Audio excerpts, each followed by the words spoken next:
ಒಂದು ಸಂಸ್ಥೆ ತನ್ನ ಉದ್ದೇಶಕ್ಕೆ ಅನುಗುಣವಾಗಿ ತನ್ನನ್ನು ತಾನು ಬೆಳೆಸ್ಕೊಳ್ತಾ ಸಮಾಜಕ್ಕೆ ಹೇಗೆ ಸೇವೆಯನ್ನು ಕೊಡಬೇಕು ಇಂಥದನ್ನ ತಮ್ಮ ಜೀವನದಲ್ಲಿ ಒಂದು ಮಹೋನ್ನತ ಆದರ್ಶವಾಗಿ ಮಾಡಿ ತೋರಿಸಿದಂತವರು ಜಯದೇವರು. 100 ವರ್ಷ ಬಾಳಿದಂತ ಮಿಥಿಕ್ ಸೊಸೈಟಿ, ಗೋಖಲೆ ಸಾರ್ವಜನಿಕ ಸಂಸ್ಥೆ, ಅಬಲಾಶ್ರಮ, ಈ ಸಂಸ್ಥೆಗಳು ಯಾವ ಉದ್ದೇಶಕ್ಕೆ ಆರಂಭವಾಗಿದ್ವೋ ಅದು ಪೂರ್ಣಗೊಳ್ಳುವಂತೆ ಅದಕ್ಕೆ ಬೇಕಾದಂತ ವ್ಯಕ್ತಿಗಳನ್ನ ತಯಾರು ಮಾಡೋದು, ಸಮಸ್ಯೆಗಳು ಬಂದ್ರೆ ಅದನ್ನ ಬಗೆಹರಿಸೋದು. ಸಂಸ್ಥೆ ಅನ್ನೋದು ಕಲ್ಲಿನ ಅಥವಾ ಇಟ್ಟಿಗೆ ಸಿಮೆಂಟ್ಗಳ ಒಂದು ಕಟ್ಟಡ ಮಾತ್ರ ಅಲ್ಲ, ಅದರಲ್ಲಿ ಕೆಲಸ ಮಾಡುವಂತವರು ಈ ಸಂಸ್ಥೆ ನಮ್ಮದು ಅಂತ ಹೇಳಿ ಅದರಲ್ಲಿ ತಮ್ಮ ಪ್ರಾಣವನ್ನು ಸುರಿದು ಕೆಲಸ ಮಾಡಿದಾಗ ಆ ಸಂಸ್ಥೆ ಜೀವಂತ ಸಂಸ್ಥೆ ಆಗತ್ತೆ ಅನ್ನುವ ಸಂಗತಿಯನ್ನು ಅವರು ಒಂದು ಕಡೆ ಹೇಳಿದ್ದಾರೆ.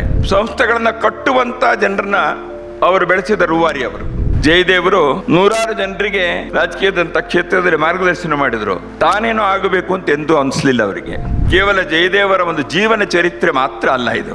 ಜಯದೇವರು ಅವರ ವ್ಯಕ್ತಿತ್ವವೇ ಒಂದು ಮ್ಯಾನ್ ಆಫ್ ಡೀಟೇಲ್ಸ್. ಒಬ್ಬ ಸಂಘದ ಸ್ವಯಂ ಸೇವಕ ಆತನ ಕಣ್ಣೆದುರಿಗೆ ಸಮಾಜ ಜೀವನ ಹೇಗಿರಬೇಕು ಅನ್ನೋದಕ್ಕೆ ಅವರೊಂದು ಮಾದರಿ. ಅವಿಶ್ರಾಂತ ದೇಹಜೀವಿ ಮೈಚ ಜಯದೇವ್ ಬದುಕು ನೆನಪು ಪುಸ್ತಕದ ಒಳಗಡೆ ಇರುವ ಅಡಕ ಏನಿದೆ ಅದು ಅದರ ಸೌಂದರ್ಯ. ಪುಸ್ತಕಕ್ಕೆ ಉಳಿದ ಸೌಂದರ್ಯ ಕಣ್ಣಿಗೆ ಕಾಣುವಂತದ್ದಿದ್ದೇ ಇರುತ್ತೆ, ವಿನ್ಯಾಸ ಕಲೆ ಇತ್ಯಾದಿ. ಆದ್ರೆ ವಿನ್ಯಾಸ ಕಲೆ ಎಲ್ಲವೂ ಇದ್ದು ಆ ಹೂರಣದಲ್ಲಿ ಏನು ಇಲ್ಲದೆ ಇದ್ರೆ ಆ ಸಿಂಗಾರಕ್ಕೆ ಏನ್ ಲಾಭ? ಆದ್ರೆ ಈ ಪುಸ್ತಕದಲ್ಲಿ ಸಿಂಗಾರ ಸ್ವಲ್ಪ ಕಡಿಮೆನೆ, ಬಂಗಾರ ಜಾಸ್ತಿ ಇದೆ. ಪುಸ್ತಕದ ಮುಖ್ಯ ನಾಯಕ ಯಾರು ಅಂತ ಗೊತ್ತೇ ಇದೆ, ಜಯದೇವರು. ಜಯದೇವರು ಸಂಘದ ಸ್ವಯಂ ಸೇವಕರಾಗಿ ಸಾರ್ವಜನಿಕ ಜೀವನದಲ್ಲಿ ಪ್ರವೇಶ ಮಾಡಿದ್ರು ಮೈಸೂರಿನಲ್ಲಿ ವಿದ್ಯಾರ್ಥಿಯಾಗಿದ್ದಾಗ. ಅವರ ಜೊತೆಗಿನ ಆಗ ಮೈಸೂರಿನಲ್ಲಿ ಕೆಲಸ ಮಾಡಿದಂಥವರು ಮೈಸೂರಿನ ಕೃಷ್ಣಪ್ಪನವರು, ಮದ್ದೂರಾಯರು, ಎಸ್ ಮಲ್ಲಿಕಾರ್ಜುನಯ್ಯನವರು, ವೈ.ಕೆ. ರಾಘವೇಂದ್ರ ರಾಯರು, ಈ ರೀತಿ ಅನೇಕರು ಯಾರನ್ನ ಕರ್ನಾಟಕದಲ್ಲಿ ಸಂಘ ಮತ್ತು ಸಂಘ ಪ್ರೇರಿತ ಸಂಘಟನೆಗಳಲ್ಲಿ ಕೆಲಸ ಮಾಡ್ತಿರುವಂತಾಗಿ ಪರಿಚಿತರಿದ್ದಾರೆ. ಅಂಥವರು ಜಯದೇವರ ಮೈಸೂರಿನ ಗೆಳೆಯರು. ಜಯದೇವರು ಬೆಂಗಳೂರಿಗೆ ಬಂದ ನಂತರ ನರಹರಿಯವರು ಮತ್ತು ಅಜಿತ್ ಕುಮಾರ್, ಅರಕಲಿ ನಾರಾಯಣರು ಇವರು ಎಲ್ಲ ಸೇರಿ ಆ ಬಳಗ ಇನ್ನಷ್ಟು ದೊಡ್ಡದಾಯಿತು. ಈ ಎಲ್ಲರೂ ವಿಶೇಷವಾಗಿ ಅರಕಲಿ ನಾರಾಯಣರು, ಜಯದೇವರು, ನರಹರಿಯವರು, ಅಜಿತ್ ಕುಮಾರ್ ಇವರೆಲ್ಲರೂ ಒಂದೇ ವಿಷಯಕ್ಕೆ ಹೇಗೆ ಒಂದೇ ಮತವನ್ನು ಇಟ್ಕೊಳ್ತಾ ಇದ್ರು, ಒಂದೇ ಅಭಿಪ್ರಾಯ ಇರ್ತಿತ್ತು ಅನ್ನೋದನ್ನ ಅನೇಕ ಸರಿ ನಾವು ನೋಡಿದ್ದೀವಿ. ಅವರ ಟೀಮ್ ವರ್ಕ್ ಇಷ್ಟು ಬಲವಾಗಿತ್ತು. ಅವ್ರ ನಡುವೆ ಅಕಸ್ಮಾತ್ ಮತಭೇದ ಇದ್ರೂ ಕೂಡ ನಮ್ಗೆ ಯಾರಿಗೂ ಏನು ಗೊತ್ತಾಗ್ತಿರ್ಲಿಲ್ಲ. ಅಷ್ಟರ ಮಟ್ಟಿಗೆ ತಮ್ಮೊಳಗಿನ ವಿಚಾರವನ್ನ ಸ್ಪಷ್ಟವಾಗಿ ಅವರು ಚರ್ಚೆ ಮಾಡಿದ ನಂತರವೂ ಕೂಡ ಅಲ್ಲಿಂದ ಹೊರಬರ್ತಾ ಇದ್ದಿದ್ದು ಒಂದೇ ಮತವೇ, ಒಂದೇ ಅಭಿಪ್ರಾಯ, ಒಂದೇ ಸಹಮತಿ. ಈ ರೀತಿ ಒಂದು ಪರ್ಫೆಕ್ಟ್ ಟೀಮ್ ವರ್ಕ್ ಇದನ್ನ ಬೆಂಗಳೂರಿನಲ್ಲಿ ಕರ್ನಾಟಕದ ಪ್ರಾಂತದಲ್ಲಿ ಬೆಳೆಸುವ ಒಂದು ಸತ್ಸಂಪ್ರದಾಯಕ್ಕೆ ಮಾನ್ಯ ಯಾದವರಾವ್ ಜೋಶಿಯವರು, ಮಾನ್ಯ ಹೋವೆ ಶೇಷಾದ್ರಿಯವರು, ಸೂರ್ಯನಾರಾಯಣರು ಇಂಥವರು ಪ್ರಾರಂಭದಲ್ಲಿ ಅಡಿಪಾಯವನ್ನು ಹಾಕಿದರು. ಅಂಥವರ ದಾರಿ ದೀಪದಲ್ಲಿ ಬೆಳಕಿನಲ್ಲಿ ಕರ್ನಾಟಕದಲ್ಲಿ ಸಂಘ ಮತ್ತು ಸಂಘ ಪ್ರೇರಿತ ಸಂಘಟನೆ ಸಂಸ್ಥೆಗಳನ್ನು ಕಟ್ಟಿ ಬೆಳೆಸಿದ ಈ ಹಿರಿಯರು ಅಂಥ ಒಂದು ಅದ್ಭುತವಾದಂಥ ಅಧ್ಯಾಯಗಳನ್ನು ಬರೆದರು. ಅದಕ್ಕಾಗಿ ತಮ್ಮ ಜೀವನದ ಬೆವರು ನೆತ್ತರು ಅದಕ್ಕೆ ಹರಿಸಿದರು. ಅಂಥ ಮಹಾನ್ ಸಾಧಕರಲ್ಲಿ ಜಯದೇವರ ಹೆಸರು ಪ್ರಮುಖವಾಗಿ ನಿಲ್ಲುತ್ತೆ. ಜಯದೇವರು ಅವರ ಹೆಸರಿನಲ್ಲಿ ಈಗಾಗಲೇ ರಾಷ್ಟ್ರೋತ್ಥಾನ ಪರಿಷತ್ನವರು ಒಂದು ಆಸ್ಪತ್ರೆಯನ್ನು ಬೆಂಗಳೂರಿನಲ್ಲಿ ಸ್ಥಾಪಿಸಿ ಅದು ಯಶಸ್ವಿಯಾಗಿ ನಡೆಯುವಂತೆ ಮಾಡ್ತಾ ಇದ್ದಾರೆ. ಜಯದೇವರ ಮನಸ್ಸಿನಲ್ಲಿ ಆಧುನಿಕ ಚಿಕಿತ್ಸಾ ಪದ್ಧತಿ ಮಾತ್ರ ಅಲ್ಲ, ಭಾರತೀಯ ಚಿಕಿತ್ಸಾ ಪದ್ಧತಿಯೂ ಕೂಡ ಅಷ್ಟೇ ಮಹತ್ವದ್ದು. ಅದಕ್ಕೂ ಕೂಡ ನಮ್ಮ ಚಿಕಿತ್ಸಾ ಕ್ಷೇತ್ರದಲ್ಲಿ ಸ್ಥಾನ ಇರಬೇಕು ಅನ್ನುವಂಥ ಅವರ ಮನಸ್ಸಿನ ಆಗ್ರಹಕ್ಕೆ ಅನುಗುಣವಾಗಿ ಜಯದೇವ ಸ್ಮಾರಕ ರಾಷ್ಟ್ರೋತ್ಥಾನ ಆಸ್ಪತ್ರೆ ಆ ರೀತಿ ನಡ್ಕೊಂಡು ಬಂದಿದೆ. ನನಗೆ ಕೆಲವು ಸರಿ ಅನಿಸುತ್ತೆ, ಜಯದೇವರಂಥವರ ನೆನಪಿಗೆ ಪುಸ್ತಕವನ್ನು ಬರೆಯೋದು ಬಹಳ ಅವಶ್ಯಕ. ಯಾಕೆಂದರೆ ಅನೇಕರಿಗೆ ಜಯದೇವರ ಜೀವನದ ಈ ಎಲ್ಲ ಆಯಾಮಗಳು ಮತ್ತು ಅವರು ಮಾಡಿದ ಕಾರ್ಯದಿಂದ ಪ್ರೇರಣೆ ಸಿಗೋದು ಸ್ವಾಭಾವಿಕ. ಅದಕ್ಕಾಗಿ ಪುಸ್ತಕಗಳನ್ನು ತಯಾರು ಮಾಡಬೇಕು. ಆದರೆ ಒಬ್ಬ ಇನ್ಸ್ಟಿಟ್ಯೂಷನ್ ಬಿಲ್ಡರ್ ಆಗಿ ಸಂಸ್ಥೆಗಳನ್ನು ಕಟ್ಟುವಂಥ ಸಂಸ್ಥೆ ಹೇಗಿರಬೇಕು, ಸಂಸ್ಥೆಯ ಆದರ್ಶಗಳು ಹೇಗಿರಬೇಕು, ಸಂಸ್ಥೆಯ ನಡವಳಿಕೆ ಹೇಗಿರಬೇಕು, ಒಂದು ಸಂಸ್ಥೆ ತನ್ನ ಉದ್ದೇಶಕ್ಕೆ ಅನುಗುಣವಾಗಿ ತನ್ನನ್ನು ತಾನು ಬೆಳೆಸ್ಕೊಳ್ತಾ ಸಮಾಜಕ್ಕೆ ಹೇಗೆ ಸೇವೆಯನ್ನು ಕೊಡಬೇಕು ಇಂಥದನ್ನ ತಮ್ಮ ಜೀವನದಲ್ಲಿ ಒಂದು ಮಹೋನ್ನತ ಆದರ್ಶವಾಗಿ ಮಾಡಿ ತೋರಿಸಿದಂಥವ್ರು ಜಯದೇವರು. ಬೆಂಗಳೂರಿನಲ್ಲಿ ಕರ್ನಾಟಕದಲ್ಲಿ ಹಲವಾರು ಸಂಸ್ಥೆಗಳ ಕಟ್ಟಡಗಳ ಒಂದೊಂದು ಕಲ್ಲು ಕೂಡ ಅವರ ಹೆಸರು ಹೇಳುತ್ತೆ. ಅವರು ಸಂಸ್ಥೆಯನ್ನು ಸ್ಥಾಪಿಸಿದವರೇನಲ್ಲ, ಎಲ್ಲ ಸಂಸ್ಥೆಗಳನ್ನು. ರಾಷ್ಟ್ರೋತ್ಥಾನದಿಂದ ಅನೇಕ ಉಪಸಂಸ್ಥೆಗಳು ಪ್ರಾರಂಭ ಆಗಿದೆ, ಉಪಕ್ರಮಗಳು ಪ್ರಾರಂಭ ಆಗಿವೆ. ಅದರಲ್ಲಿ ಅವರ ಪಾತ್ರ ಇದ್ದೇ ಇದೆ. ಆದರೆ ಅನೇಕ ಸಂಸ್ಥೆಗಳು ಸಮಾಜದಲ್ಲಿ 100 ವರ್ಷ ಬಾಳಿದಂತ ಮಿಥಿಕ್ ಸೊಸೈಟಿ, ಬೆಂಗಳೂರಿನ ಒಂದು ಪ್ರಾಚೀನ ಸಂಸ್ಥೆ, ಗೋಖಲೆ ಸಾರ್ವಜನಿಕ ಸಂಸ್ಥೆ ವಿಚಾರತೆ, ಅಬಲಾಶ್ರಮ, ಈ ರೀತಿ 10 ಸಂಸ್ಥೆಗಳಿಗೆ ಪ್ರೇರಕರಾಗಿ, ಮಾರ್ಗದರ್ಶಕರಾಗಿ ಈ ಸಂಸ್ಥೆಗಳು ಯಾವ ಉದ್ದೇಶಕ್ಕೆ ಆರಂಭವಾಗಿದ್ವೋ ಅದು ಪೂರ್ಣಗೊಳ್ಳುವಂತೆ ಅದಕ್ಕೆ ಬೇಕಾದಂತ ವ್ಯಕ್ತಿಗಳನ್ನ ತಯಾರು ಮಾಡೋದು, ಸಮಸ್ಯೆಗಳು ಬಂದ್ರೆ ಅದನ್ನ ಬಗೆಹರಿಸೋದು, ಅದು ಯಾವುದರಲ್ಲೂ ಕೂಡ ತನ್ನ ವೈಯಕ್ತಿಕವಾದ ಅಥವಾ ನಾನು ಸಂಘ ಸ್ವಯಂ ಸೇವಕ ಅದಕ್ಕಾಗಿ ಹೀಗಿರಬೇಕು ಹಾಕಿರಬೇಕು ಅಂತ ಮಾಡ್ದೇನೆ ಸಂಸ್ಥೆಗಳು ಹೇಗೆ ನಡಿಬೇಕೋ ಆ ರೀತಿ ನಡೆಸ್ತಂತ. ಅದರಿಂದ ಅವರ ಹೆಸರಿನಲ್ಲಿ ಒಂದು ಆಸ್ಪತ್ರೆ ಅಂತ ಒಂದು ಸಂಸ್ಥೆಯನ್ನ, ಒಂದು ಇನ್ಸ್ಟಿಟ್ಯೂಷನ್ ಕಟ್ಟಿರೋದು ಅದು ವಿಶೇಷವಾದ ಸ್ಮಾರಕ ಅಂತ ನಾನು ಭಾವಿಸ್ತೀನಿ. ಜಯದೇವರು ಇನ್ಸ್ಟಿಟ್ಯೂಷನ್ ಬಿಲ್ಡರ್ ಅಂತ ನಾನು ಹೇಳಿದೆ. ಅವರು ರಾಷ್ಟ್ರೋತ್ಥಾನ ಪರಿಷತ್ತು ಪ್ರಾರಂಭ ಆಗಿದ್ದಾಗ ಸಂಘ ಅವರನ್ನ ಈಗ ಹೇಳಿದ್ರಲ್ಲ ಇಂಡಿಯಾ ಗ್ಯಾರೇಜ್ನಿಂದ ರಾಷ್ಟ್ರೋತ್ಥಾನದ ಗ್ಯಾರೇಜಿಗೆ ಕರ್ಕೊಂಡು ಬಂದ್ರು. ಅಲ್ಲಿ ಅವರು ಆ ರೀತಿಯ ಸಂಸ್ಥೆಗಳನ್ನು ಕಟ್ಟಿ ಬೆಳೆಸಿ ಅನುಭವ ಇದ್ಲಿದ್ದವರು. ಒಂದು ಸಾಹಿತ್ಯದ ಪ್ರಕಾಶನದ ಕೇಂದ್ರ ಮತ್ತು ಹಲವು ಮುಖಗಳ ಸೇವಾ ಕಾರ್ಯವನ್ನ ಮಾಡುವಂತಹ ಸಂಸ್ಥೆಯಾಗಿ ರಾಷ್ಟ್ರೋತ್ಥಾನ ಪರಿಷತ್ತಿನ ಬಗ್ಗೆ ಅವತ್ತಿನ ಸಂಘದ ಹಿರಿಯರು ಒಂದು ಕನಸನ್ನ ಕಂಡ್ರು. ಆ ಕನಸನ್ನ ಕೃತಿಗೆ ಇಳಿಸುವ ಜವಾಬ್ದಾರಿ ಜಯದೇವರ ಹೆಗಲಿಗೆ ಬಂತು. ಪ್ರತಿನಿತ್ಯ ಅವರು ಇದಕ್ಕಾಗಿ ದಶಕಗಳ ಕಾಲ ಕೆಲಸ ಮಾಡ್ತಾ ಅವರು ಬೆಳೆದ್ರು, ಸಂಸ್ಥೆಯನ್ನು ಬೆಳೆಸಿದ್ರು. ಸಂಸ್ಥೆಯ ಅಡಿಯಲ್ಲಿ 10 ಜನರನ್ನ, ಸಂಸ್ಥೆಗಳನ್ನ ಕಟ್ಟುವಂತ ಜನರನ್ನ ಅವರು ಬೆಳೆಸಿದ ರೂವಾರಿ ಅವರು. ದಿನೇಶ್ ಹೆಗಡೆ ಅವರು ಈ ಪುಸ್ತಕದಲ್ಲಿ ಅನೇಕ ಸಂಗತಿಗಳನ್ನ ಹೇಳಿದ್ದಾರೆ. ಈ ಪುಸ್ತಕದಲ್ಲಿ ಜಯದೇವರ ಜೀವನದ ಒಂದೊಂದು ಮುಖವನ್ನು ಹೇಳಿದಂಥವರು, ಜಯದೇವರನ್ನ ಹತ್ತಿರದಿಂದ ಬಲ್ಲಂಥವ್ರು, ನೋಡಿದವರು, ಅವರಿಂದ ಕಲಿತವರು, ಅವರನ್ನ ತಮ್ಮ ರೋಲ್ ಮಾಡೆಲ್ ಅಂತ ತಿಳಿದುಕೊಂಡಂಥವ್ರು. ಅವರಿಂದಾಗಿ ಸಾರ್ವಜನಿಕ ಜೀವನದ ನಡೆ ನುಡಿಗಳು ಹೇಗಿರಬೇಕು ಅನ್ನೋದನ್ನ ಕಲಿತವರು. ಇಲ್ಲಿ ರಾಜಕೀಯ ಕ್ಷೇತ್ರದಲ್ಲಿ ಇರುವಂತ ಯಡಿಯೂರಪ್ಪನಂತವರು ಅಥವಾ ಅನೇಕರಿದ್ದಾರೆ. ಬೇರೆ ಬೇರೆ ಕ್ಷೇತ್ರಗಳಲ್ಲಿ ಕೆಲಸ ಮಾಡುವಂಥ ಅನೇಕರು ಈ ಸಭಾಗಾರದಲ್ಲಿದ್ದೇವೆ. MP ಕುಮಾರ್ ಅವರು ಇವತ್ತು ರಾಷ್ಟ್ರೋತ್ಥಾನ ಪರಿಷತ್ತಿನ ಅಧ್ಯಕ್ಷರಾಗಿದ್ದಾರೆ. ಈಗ ಅವರ ಪರಿಚಯದಲ್ಲಿ ಚಾಣಕ್ಯ ವಿಶ್ವವಿದ್ಯಾಲಯದ ಹೆಸರು ಬಂತು. ನನಗನ್ಸುತ್ತೆ MP ಕುಮಾರ್ ಅವರು ತಾವು ಸ್ವತಃ ಒಂದು ಉದ್ಯೋಗದ ಸಂಸ್ಥೆಯನ್ನು ನಡೆಸಿ ಅನುಭವ ಇದ್ರೂ ಕೂಡ ಚಾಣಕ್ಯ ವಿಶ್ವವಿದ್ಯಾಲಯದಂತ ಒಂದು ವಿಶ್ವವಿದ್ಯಾಲಯವನ್ನ ನಡೆಸಬೇಕಾದ್ರೆ ಜಯದೇವರು ಹೇಗೆ ಸಂಸ್ಥೆಗಳನ್ನ ಕಟ್ಟಿ ಬೆಳೆಸಿದ್ರು ಅನ್ನೋಂಥ 10 ಅನುಭವಗಳು ಅವರಿಗೆ ದಾರಿದೀಪ ಆಗಿರಲೇಬೇಕು. ಹೀಗೆ ಒಬ್ಬ ಸಂಘದ ಸ್ವಯಂ ಸೇವಕ ಶಾಖೆಯನ್ನು ನಡೆಸುವಂಥವನು, ಜನರನ್ನ ಸೇರಿಸಿ ಸಂಘಟನೆಯನ್ನು ಕಟ್ಟುವಂಥವ್ರು, ಅವರಿಗೆ ಹೊರಭವ್ಯ ಭಾರತದ ಏನು ಹಾಡನ್ನು ಹೇಳಿದ್ರು ಎಂತೆಂಥ ಆಸೆಗಳಿದೆ ಅಂತ, ಆ ಎಲ್ಲ ಆಸೆಗಳನ್ನು ಕೂಡ ಜೀವನದ ವಿವಿಧ ಮುಖಗಳಲ್ಲಿ ಕೈಗೂಡುವಂತೆ ಮಾಡುವಂತ ಪ್ರಯತ್ನವನ್ನ ಜೀವನದ ಉದ್ದಕ್ಕೂ ಜಯದೇವರು ಮಾಡಿದರು. ಹಾಗೆ ಒಬ್ಬ ಸಂಘದ ಸ್ವಯಂ ಸೇವಕ ಆತನ ಕಣ್ಣೆದುರಿಗೆ ಸಮಾಜ ಜೀವನ ಹೇಗಿರಬೇಕು ಅನ್ನೋದಕ್ಕೆ ಅವರೊಂದು ಮಾದರಿ, ಅವರೊಂದು ಆದರ್ಶ. ಹೀಗೆ ಜಯದೇವರು ಹಲವು ಮುಖಗಳಲ್ಲಿ ತನ್ನ ಜೀವನವನ್ನು ಏನು ಪ್ರಕಟಪಡಿಸಿದ್ದಾರೆ ಅದನ್ನ ಈ ಪುಸ್ತಕದ ಒಂದೊಂದು ಅಧ್ಯಾಯವೂ ಹೇಳುತ್ತೆ. ಈ ಪುಸ್ತಕದ 28 ಅಧ್ಯಾಯಗಳಲ್ಲಿ ಇರುವಂತ ಕತೆ ಜಯದೇವರ ಜೀವನದ ಬಗ್ಗೆ ಇದೆ ನಿಜ, ಆದ್ರೆ ಆ ಸಂಸ್ಥೆಗಳು ಬೆಳೆದ ಕಥೆಯೇ ಅದು. ರಾಷ್ಟ್ರೋತ್ಥಾನ ಹೇಗಾಯ್ತು, ಭಾರತ ಭಾರತಿ ಪುಸ್ತಕ ಪ್ರಕಟಣೆ ಹೇಗಾಯ್ತು, ಮಕ್ಕಳ ಕೈಗೆ ಸರಸ್ವತಿ ಹೇಗೆ ಬಂತು, ಸಾಮಾಜಿಕ ಸಾಮರಸ್ಯದ ಬಗ್ಗೆ ಜಯದೇವರ ಕಳಕಳಿ ಏನು, ಮತ್ತು ಕೇವಲ ಕಳಕಳಿ ಅಷ್ಟೇ ಅಲ್ಲ, ಅದನ್ನು ಕೃತಿಗೊಳಿಸೋದಕ್ಕೆ ಅವರು ಮಾಡುತ್ತಿದ್ದಂತ ಯೋಜನೆಗಳು, ಅದು ಅವರು ಮಾಡಿದ ಸಮಾಲೋಚನೆಗಳು, ಶಿಕ್ಷಣದ ಬಗ್ಗೆ, ರಚನಾತ್ಮಕ ಕಾರ್ಯದ ಬಗ್ಗೆ, ಇವತ್ತು ಯೋಗ ಇಷ್ಟೊಂದು ಜಗತ್ತಿನಾದ್ಯಂತ ಪ್ರಸಿದ್ಧವಾದಂಥದ್ದು. ಆದರೆ ಯೋಗ ಕೇಂದ್ರಗಳನ್ನ ಬೆಂಗಳೂರಿನಲ್ಲಿ ಮತ್ತು ಇತರ ಕಡೆಗಳಲ್ಲಿ ರಾಷ್ಟ್ರೋತ್ಥಾನ ಪರಿಷತ್ತಿನ ಮೂಲಕ ಪ್ರಾರಂಭ ಮಾಡಿಸಿದ್ದಷ್ಟೇ ಅಲ್ಲ, ರಾಷ್ಟ್ರೋತ್ಥಾನದ ಒಂದು ಅಂಗವಾಗಿ ಜಯನಗರದಲ್ಲಿ ಶಾರೀರಿಕ ಕೇಂದ್ರವನ್ನು ಪ್ರಾರಂಭ ಮಾಡಲಾಯಿತು. ರಾಷ್ಟ್ರೋತ್ಥಾನ ಪರಿಷತ್ತಿನಲ್ಲಿ ಕೆಲಸ ಮಾಡಿದ ಅನೇಕ ಯೋಗಾಚಾರ್ಯರು, ಯೋಗ ಶಿಕ್ಷಕರು ಸ್ವತಂತ್ರವಾಗಿ ಯೋಗದ ಕೇಂದ್ರಗಳನ್ನು ನಡೆಸಬೇಕು. ಅದನ್ನೇ ನಾನು ಹೇಳಿದ್ದು. ರಾಷ್ಟ್ರೋತ್ಥಾನದಲ್ಲಿ ಜಯದೇವರು ತಾವು ಸಂಸ್ಥೆಗಳನ್ನು ಕಟ್ಟಿ ಬೆಳೆಸಿದ್ದಷ್ಟೇ ಅಲ್ಲ, ಅಂಥ ವ್ಯಕ್ತಿಗಳನ್ನು ಬೆಳೆಸಿದ್ರು ಯಾರು ತಮ್ಮ ಜೀವನದಲ್ಲಿ ಸಂಸ್ಥೆಗಳನ್ನು ಬೆಳೆಸುವಂಥ ಸಾಮರ್ಥ್ಯವನ್ನು ಪಡೆದು ಅವರು ಗುರುವಿಗೆ ಗುರುದಕ್ಷಿಣೆಯನ್ನು ಈ ಮುಖವಾಗಿ ಕೊಟ್ಟವಂಥವ್ರು, ಈ ಮೂಲಕವಾಗಿ. ಹೀಗೆ ಈ ಪುಸ್ತಕ ಹೇಳುವ ಕತೆ ಕರ್ನಾಟಕದಲ್ಲಿ ಅನೇಕ ಈ ರೀತಿಯ ಆಯಾಮಗಳು, ಸಂಘದ ಪ್ರೇರಣೆಯಿಂದ ನಡೆದಿರುವಂಥ ಆಯಾಮಗಳ ಹಿಂದೆ ಹೇಗೆ ಜಯದೇವರು ಒಂದು ವಿಶಿಷ್ಟವಾದಂಥ ಪಾತ್ರವನ್ನು ನಿರ್ವಹಿಸಿದ್ರು ಅನ್ನುವ ಕಥೆಯನ್ನು ಹೇಳ್ತಾ ಸಂಸ್ಥೆಗಳ ಕಥೆಗಳನ್ನೇ ಹೇಳುತ್ತೆ. ರಾಷ್ಟ್ರೋತ್ಥಾನದಲ್ಲಿ ರಾಷ್ಟ್ರೋತ್ಥಾನ ಉಪನ್ಯಾಸ ಮಾಲೆ ಬೆಂಗಳೂರಿಗೆ ಎಂತೆಂಥವರನ್ನ ಪರಿಚಯ ಮಾಡಿಸ್ಕೊಡ್ತು. ಹೇಗೆ ವಿಚಾರದ ಒಂದು ಹೊಸ ಆಯಾಮವನ್ನ, ಕ್ಷೇತ್ರವನ್ನ ವೈಚಾರಿಕ ಕ್ಷೇತ್ರಕ್ಕೆ ಕೊಡುವಲ್ಲಿ ರಾಷ್ಟ್ರೋತ್ಥಾನ ಉಪನ್ಯಾಸ ಮಾಲಿಕೆ ಹೇಗೆ ಒಂದು ಕೊಡುಗೆಯನ್ನು ನೀಡಿತು. ಪುಸ್ತಕದ ಬಿಡುಗಡೆ ಅನ್ನುವಂಥದ್ದು ಯಾರೋ 4 ಜನ 10 ಜನ ಒಂದು ಕಡೆ ಕುಳಿತು ಮಾಡುವಂಥದ್ದು ಅಷ್ಟೇ ಅಲ್ಲ, ಸಾವಿರಾರು ಜನ ಪುಸ್ತಕದ ಬಿಡುಗಡೆಗೆ ಬರ್ಬೋದು ಅನ್ನೋದನ್ನು ರಾಷ್ಟ್ರೋತ್ಥಾನ ಪರಿಷತ್ತು ಮಾಡಿ ತೋರಿಸ್ತು. ಇದೇ ಭವನದಲ್ಲಿ ನನಗೆ ನೆನಪಿದೆ, ತಮ್ಮಲ್ಲಿ ಅನೇಕರಿಗೆ ಅದರಲ್ಲಿ ಭಾಗವಹಿಸಿದಂಥವ್ರು ಇರಬಹುದು. ಆತ್ಮಾಹುತಿ ಪುಸ್ತಕದ ಬಿಡುಗಡೆ ಆಯಿತು, ಅಜೇಯ ಪುಸ್ತಕದ ಬಿಡುಗಡೆ ಆಯಿತು. ಬಾಬು ಕೃಷ್ಣಮೂರ್ತಿಯವರು ಅದರ ಲೇಖಕರು. ಚಂದ್ರಶೇಖರ್ ಆಜಾದ್ ಬಗ್ಗೆ. ಆತ್ಮಾಹುತಿ ಪುಸ್ತಕ ಶಿವರಾಮ್ ಅವರ ಬಗ್ಗೆ, ಶಿವರಾಮ್ ಅವರು ಬರೆದಿದ್ದು ಸಾವರ್ಕರ್ ಅವರ ಬಗ್ಗೆ. ಒಂದು ಪುಸ್ತಕದ ಬಿಡುಗಡೆಗೆ ಭಗತ್ ಸಿಂಗ್ ಅವರ ತಾಯಿ ಬಂದರು, ವಿದ್ಯಾವತಿ ದೇವಿ. ಸಾವರ್ಕರ್ ಅವರ ಪುಸ್ತಕಕ್ಕೆ ಭಗತ್ ಸಿಂಗ್ ಅವರ ತಮ್ಮ ಬಂದರು. ಅದೇ ಪುಸ್ತಕಕ್ಕೆ ಕ್ರಾಂತಿಕಾರಿಗಳು 4 ಜನ ಬಂದರು, ಅವ್ರ ಜೊತೆಗೆ ಕೆಲಸ ಮಾಡಿದಂಥವ್ರು.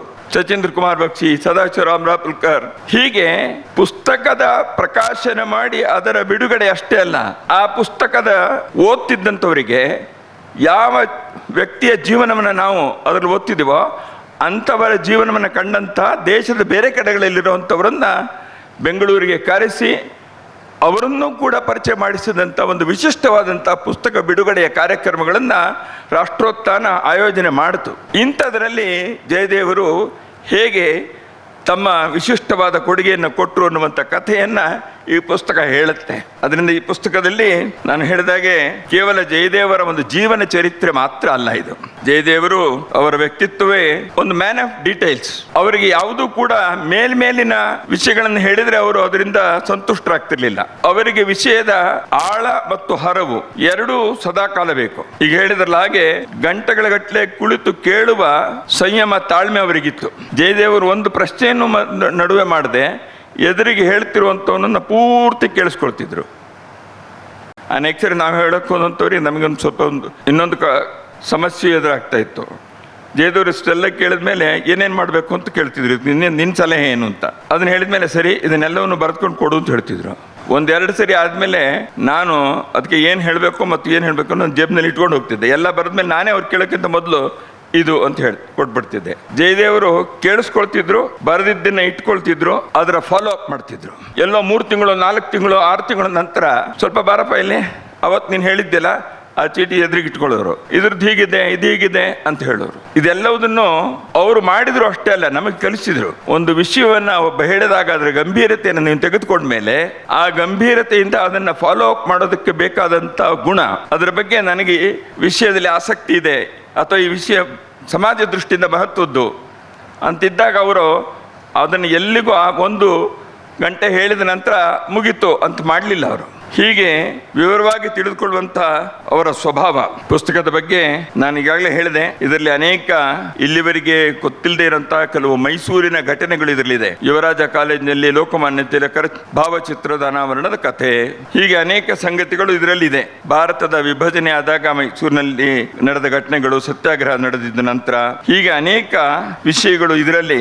ಸಾಮಾನ್ಯವಾಗಿ ಬೆಂಗಳೂರಿಗೆ ಅವರು ಬಂದ ನಂತರದ ಅವರ ಜೀವನ ಗೊತ್ತಿರುವಂಥವ್ರಿಗೂ ಕೂಡ ಅನೇಕ ಸಂಗತಿಗಳು ಇದರಲ್ಲಿ ದಾಖಲಾಗಿವೆ. ಜಯದೇವರು ಒಂದು ಸಂಗತಿ ಹೇಳಿದ್ದು ಇದರಲ್ಲಿ ಬಂದಿದೆ.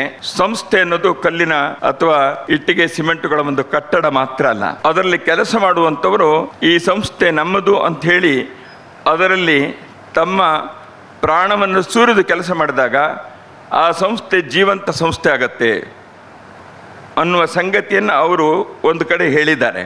ಅವರು ಹೇಳುವ ಮುಂಚೆ ವರ್ಷಾನುಗಟ್ಟಲೆ ಆ ಕೆಲಸವನ್ನು ಅವರು ಮಾಡಿದ್ದಾರೆ. ಜಯದೇವರು ವಿಶಾಲ ವ್ಯಕ್ತಿತ್ವದ ಭಾವುಕ ವ್ಯಕ್ತಿ. ಅದರಿಂದ ಧ್ಯೇಯ ಜೀವಿ ಅನ್ನುವಂಥ ಪುಸ್ತಕದ ಹೆಸರು ಸರಿಯಾಗೇ ಇದೆ. ಧ್ಯೇಯ ಜೀವಿ ಸಾಮಾನ್ಯವಾಗಿ ಭಾವುಕನಾಗಿರ್ತಾನೆ, ಇಮೋಷನಲ್ ಕಂಟೆಂಟ್. ಆದರೆ ಅವರು ಅವಿಶ್ರಾಂತರು ಹೌದು. ಅವರು ಅಷ್ಟೇ ಅವಿಶ್ರಾಂತರಾಗಿರಲಿಲ್ಲ, ಬೇರೆಯವರಿಗೂ ವಿಶ್ರಾಂತಿ ತೆಗೆದುಕೊಳ್ಳೋಕೆ ಅವರು ಅನೇಕ ಸರಿ ಕೊಡ್ತಿರ್ಲಿಲ್ಲ. ಆದರೆ ಧ್ಯೇಯ ಜೀವಿಯಾಗಿ ಮಾತ್ರ ಅವರು ಉಳಿಲಿಲ್ಲ, ಅವರು ಕರ್ಮಯೋಗಿಯೂ ಆಗಿದ್ರು.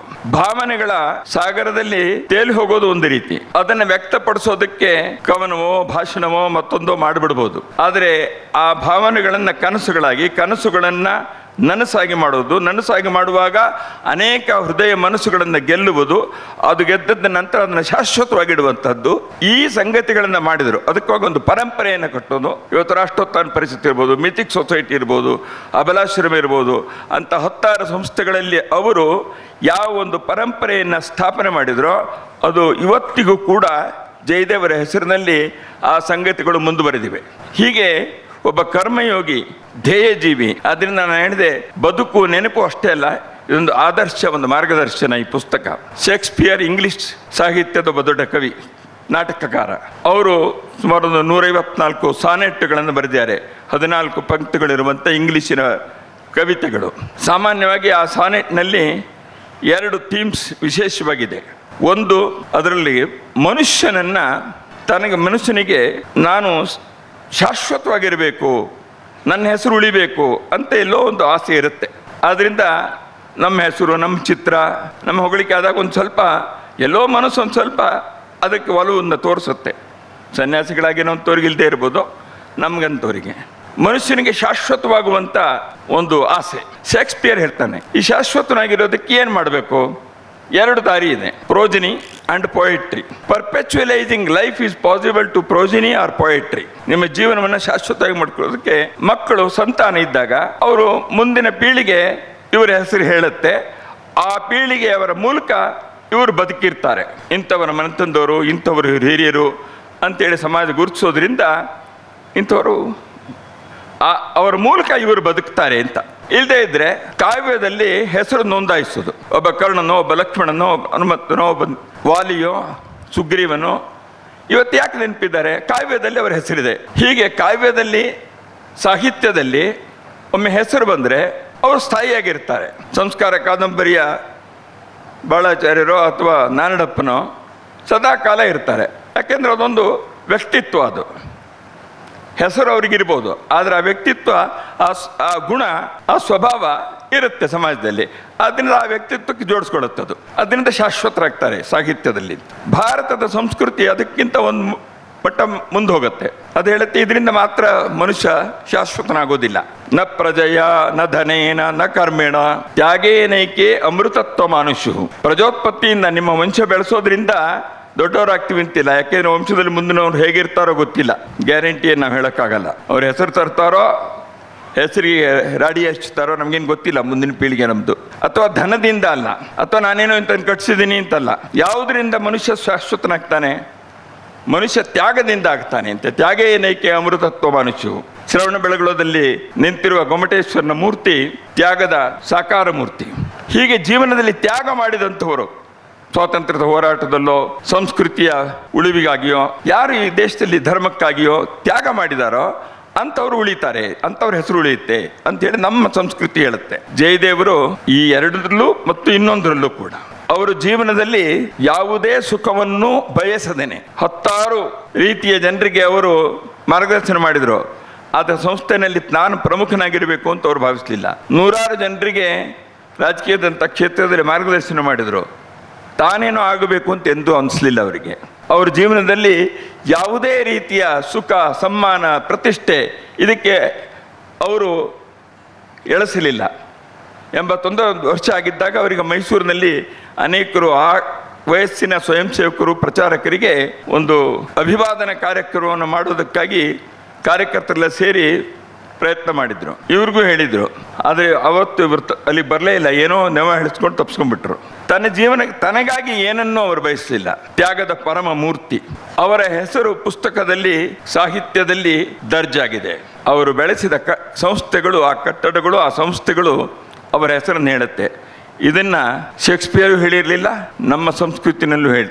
ಈ ರೀತಿ ಜಯದೇವರು ಇವತ್ತು ಸಶರೀರವಾಗಿ ಇಲ್ಲದೆ ಇರಬಹುದು, ಆದರೆ ಅವರು ತೋರಿಸಿದ ದಾರಿ, ಅವರು ಮಾಡಿದ ಕಾರ್ಯ, ಅವರ ಜೀವನದ ಭಾವನೆಗಳು, ಅವರು ಕಂಡ ಕನಸುಗಳು ಹೇಗೆ ನನಸಾಗ್ತಿವೆ ಅನ್ನುವಂಥದ್ದನ್ನು ಈ ಎಲ್ಲ ಸಂಸ್ಥೆಗಳು ಸಾರಿ ಸಾರಿ ಹೇಳ್ತಾ ಇದ್ದಾವೆ. ಹೀಗೆ ಅನೇಕ ಸಂಗತಿಗಳನ್ನು ಈ ಪುಸ್ತಕ, ನಾನು ಹೇಳಿದೆ, ಬೇರೆ ಬೇರೆ ಅಧ್ಯಾಯಗಳಲ್ಲಿ ಅಂಥ ಕಾರ್ಯಗಳನ್ನು, ಯಾವ ಕಾರ್ಯದಲ್ಲಿ ಜಯದೇವರು ತಮ್ಮ ಮೌನವಾದಂಥ ತೆರೆಯ ಮರೆಯಿನ ಒಂದು ಪಾತ್ರವನ್ನು ನಿರ್ವಹಿಸಿದರೋ ಅದನ್ನು ಹೇಳ್ತಾ ಒಂದು ದೃಷ್ಟಿಯಲ್ಲಿ ನಮ್ಮ ಸಾಮಾಜಿಕ ಜೀವನದ ಅನೇಕ ಸಂಗತಿಗಳನ್ನು ಇಲ್ಲಿ ಇದು ದಾಖಲು ಮಾಡುತ್ತೆ ಈ ಪುಸ್ತಕ. ಆದ್ದರಿಂದ ಇದನ್ನು ಓದುವುದಂದರೆ ಜಯದೇವರ ಸ್ತುತಿ ಮಾತ್ರ ಅಲ್ಲ, ಜಯದೇವರ ನೆನಪು ಮಾತ್ರ ಅಲ್ಲ, ಅದಂತೂ ಆಗಲೇಬೇಕಾದ್ದು. ಅದರ ಜೊತೆಗೆ ನಮ್ಮ ಸಾಮಾಜಿಕ ಜೀವನದ, ನಮ್ಮ ಸಾಮಾಜಿಕ ಪರಿವೇಶದ ಸಂಗತಿಗಳು ಹೇಗೆ ತೆರೆದುಕೊಂಡವು ಅನ್ನುವಂಥದ್ದನ್ನು ಹೇಳುವಂಥ ಒಂದು ಗ್ರಂಥ ಇದು. ಜಯದೇವರ ವ್ಯಕ್ತಿತ್ವ ದೊಡ್ಡದಾಗಿತ್ತು. ಅದಕ್ಕಾಗಿ ಒಬ್ಬ ಲೇಖಕರು ಅವರನ್ನು ಹಿಡಿಯೋದು ಸಾಧ್ಯವಾಗ್ತಿರ್ಲಿಲ್ಲ. 2 ಸೇರಿ ಹಿಡಿದಿದ್ದಾರೆ, ಪ್ರಯತ್ನ ಮಾಡಿದ್ದಾರೆ. ಹೀಗೆ ಜಯದೇವರಂಥವರು ಬಗ್ಗೆ ಪುಸ್ತಕ ನೋಡಿದಾಗ ನನಗೊಂದು ಸಂಗತಿ ಅನಿಸುತ್ತೆ. ಅದನ್ನು ತಮ್ಮೆದುರಿಗೆ ಹೇಳ್ಕೊಳ್ತೀನಿ. ಹೇಳೋದಕ್ಕೆ ಬೇಕಾದಷ್ಟಿದೆ, ಪುಸ್ತಕನ ನೀವು ಓದಿ. ಆದರೆ ಸಾಮಾನ್ಯವಾಗಿ ವ್ಯಕ್ತಿಗಳ ಜೀವನ ಚರಿತ್ರೆಯನ್ನು ಬರೆಯುವಂಥದ್ದು ಅಥವಾ ಅವರಿದ್ದಾಗ ಅವರಿಗೆ ಅಭಿನಂದನಾ ಗ್ರಂಥವನ್ನು ಸಲ್ಲಿಸುವಂಥದ್ದು ನಮ್ಮ ಒಂದು ಪದ್ಧತಿ ಪರಂಪರೆ ನನ್ನ ಸಮಾಜದಲ್ಲಿ ಇದೆ. ಒಳ್ಳೆಯದೇನೆ. ಅವರ ಜೀವನ ಚರಿತ್ರೆ ಅಥವಾ ಅವರ ಕೊಡುಗೆ ಇತ್ಯಾದಿಗಳನ್ನು ನಾವು ಹೇಳ್ತೀವಿ.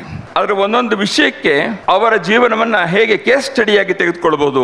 ವಿದ್ಯಾರ್ಥಿ ಪರಿಷತ್ತಿನ ಶಿಲ್ಪಕಾರರಾದಂಥ ಯಶವಂತರಾವ್ ಕೇಲ್ಕರ್ ಅವರ ಬಗ್ಗೆ ಅವರ ಜನ್ಮಶತಾಬ್ದಿ ವರ್ಷದಿಂದ ಮೊನ್ನೆ ದೆಹಲಿನಲ್ಲಿ ಒಂದು ಕಾರ್ಯಕ್ರಮ ಆಯಿತು. ಆಗ ಒಂದು ಮಾತನ್ನು ನಾನು ನೆನಪಿಸ್ಕೊಂಡೆ. ಅದೇನಂತಂದರೆ, ಪಶ್ಚಿಮದ ಸಮಾಜಗಳಲ್ಲಿ, ವಿಶೇಷವಾಗಿ ಇಂಗ್ಲೆಂಡ್ ಅಮೆರಿಕಗಳಲ್ಲಿ ವ್ಯಕ್ತಿಯ ಜೀವನದಿಂದ ಅನೇಕ ಸಂಗತಿಗಳನ್ನು ತೆಗೆದುಕೊಂಡು ಹೇಗೆ ಅದನ್ನು ಮುಂದಿನ ಪೀಳಿಗೆಗೆ ಯಾವ್ಯಾವ ಸಂಗತಿಗಳನ್ನು ತೆಗೆದುಕೊಳ್ಬೋದು ಅಂತ ಡೊನಾಲ್ಡ್ ಫಿಲಿಪ್ ಅನ್ನುವಂಥ ಒಬ್ಬ ಲೇಖಕ ಲಿಂಕನ್ ಆನ್ ಲೀಡರ್ಶಿಪ್ ಅನ್ನುವಂಥ ಒಂದು ಪುಸ್ತಕವನ್ನು ಬರೆದಿದ್ದಾನೆ.